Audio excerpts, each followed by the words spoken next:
Otherside Entertainment is an independent development studio created to further the work of studios like Looking Glass and Junction Point and Ion Storm, where we pursue the art of the immersive simulation. These original games were very innovative for their time, introduced and pioneered some new game design, new technologies, and that's really the spirit that we're carrying forward with Otherside, to continue to innovate and push forward these genres.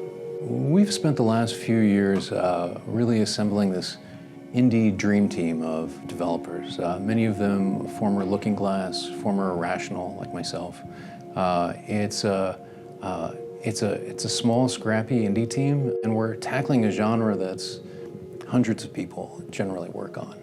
We're able to do that because of the talent and the experience of the team. Underworld's a fantasy game set in a classic high fantasy setting, the Stygian Abyss, which is a vast volcano. And so you explore in a dungeon crawl-like way the underworld, but in a first-person, very immediate feel. The term that we use most often to describe the kind of game is an immersive simulation. An immersive simulation is a game that removes as many barriers to belief that you're in an alternate world as possible.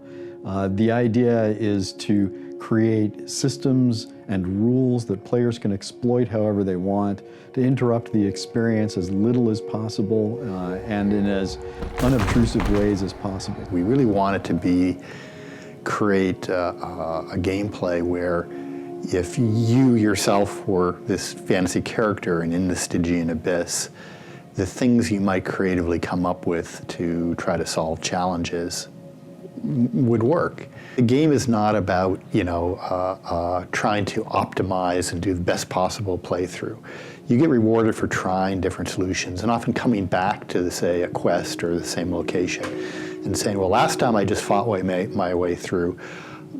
There's, 10 other ways, 50 other ways I could have approached it. Let me try some different things out. Open world games tend to simulate a world that's an inch deep and miles wide. If you scratch just below the surface of the simulation, you don't find much, frankly. In games like Underworld Ascendant, we're doing something different. We're simulating a world that's an inch wide and miles deep, where within the confines of a smaller world, you interact with a much deeper simulation. Every time you come into an environment, things will be markedly different. Different challenges, different opportunities. Sometimes when you come in, you'll see a deep slug, a useful deep slug, which has a flammable trail.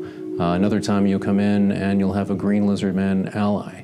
The environment's also changing as far as movement options. Sometimes you'll come in and the outcast tribe has set up platforms in certain areas, and other times they'll be torn down. So we're focused more around jump in, have a fairly, intensive, session where you can do a quest, and then if you want to do another quest and another quest, you can continue to do that. There's a lot more sort of replay and coming back and revisiting things. Fans will also find that they're immersed in a world that is somewhat familiar.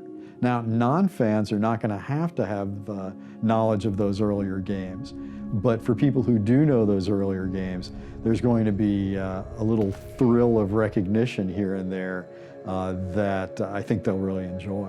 Not only one of our main characters, Kobyrus, who is voiced by Stephen Russell, who is Garrett in Thief, is a major character from the series' backstory.